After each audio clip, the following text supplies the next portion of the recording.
Assalamualaikum warahmatullahi wabarakatuh. Perkenalkan, nama saya Dedio Indra Suara dengan NIM 81114204446. Di sini saya akan menjelaskan tentang subjek dan objek hukum perdata, perbedaan antara orang dan manusia, penjelasan tentang badan hukum, serta hak dan kewajiban subjek hukum perdata.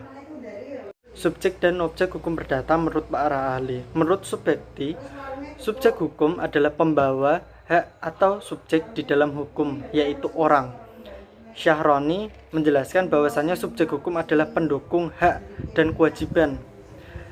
Menurut Mertokusumo, subjek hukum adalah segala sesuatu yang dapat memperoleh hak dan kewajiban dari hukum.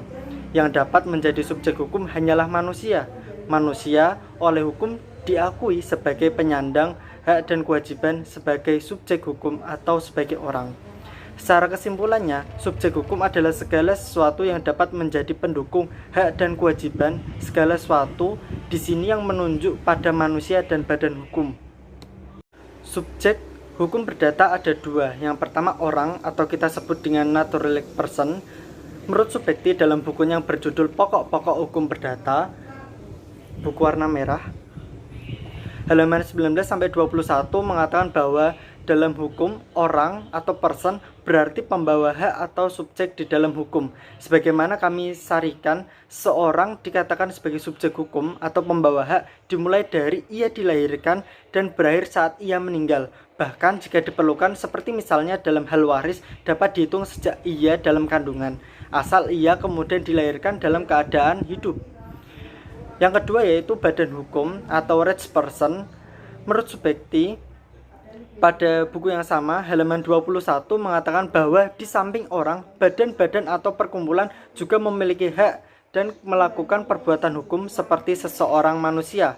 Badan-badan atau perkumpulan-perkumpulan itu mempunyai kekayaannya sendiri, ikut serta dalam lalu lintas hukum dengan perantara pengurusnya, dapat digugat dan dapat juga menggugat di muka hakim.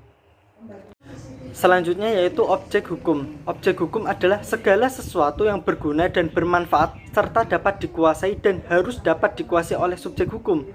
Objek hukum ini tidak hanya bermanfaat untuk kepentingan orang lain, juga untuk yang menyandang hak itu. Sebab suatu objek yang diberikan kepada seseorang bukan hanya untuk kepentingan sendiri. Segala sesuatu yang dapat menjadi objek hukum disebut benda dalam pengertian yuridis. Menurut pasal 499 KUH Perdata, yang dimaksud dengan benda adalah segala barang dan hak yang dapat dikuasai dengan hak milik. Dalam sistematika KUH Perdata mengenai benda diatur di dalam buku 2 tentang benda. Menurut jenisnya, objek dibagi menjadi 7. Pertama, benda dapat dibedakan menjadi benda berwujud dan benda tidak berwujud. Kedua, benda dapat dibedakan menjadi benda bergerak dan benda tidak bergerak. Yang ketiga, benda dapat dibedakan menjadi benda dipakai habis dan benda tidak dipakai habis. Keempat, benda dapat dibedakan menjadi benda sudah ada dan benda akan ada. Kelima, benda akan dibedakan menjadi benda dalam perdagangan dan benda di luar perdagangan. 6. Benda dapat dibedakan menjadi benda dapat dibagi dan benda tidak dapat dibagi. 7. Benda dapat dibedakan menjadi benda terdaftar dan benda tidak terdaftar. Selanjutnya yaitu perbedaan antara orang dan manusia. Orang itu pasti mampu mengemban hak dan kewajiban, sedangkan manusia belum tentu mampu mengemban hak dan kewajiban. Kalau orang itu pasti manusia, sedangkan manusia belum tentu orang. Oke, di sini kita akan melanjutkan, yakni penjelasan tentang hak dan kewajiban subjek hukum perdata. Pada dasarnya manusia mempunyai hak sejak dilahirkan, namun tidak semua manusia mempunyai kewenangan dan kecakapan untuk melakukan perbuatan hukum. Orang yang dapat melakukan perbuatan hukum adalah orang-orang yang telah dewasa dan atau sudah kawin. Sedangkan orang yang tidak cakap melakukan perbuatan hukum adalah orang yang belum dewasa, orang yang ditaruh di bawah pengampuan dan seorang wanita yang bersuami berdasarkan pasal 1330 Burgerlijk Wetboek. Tapi dalam perkembangannya seorang istri dapat juga melakukan perbuatan hukum sendiri, baik untuk membuat perjanjian maupun untuk menghadap ke pengadilan. Selain naturalistic person sebagai subjek hukum, maka subjek hukum lainnya adalah badan hukum atau rights person.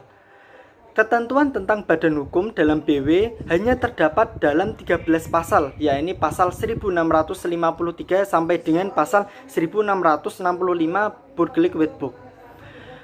Dalam pengaturannya tidak ada satu pasal pun yang memberikan pengertian badan hukum. Pengertian badan hukum hanya dapat dilihat dalam doktrin ilmu hukum.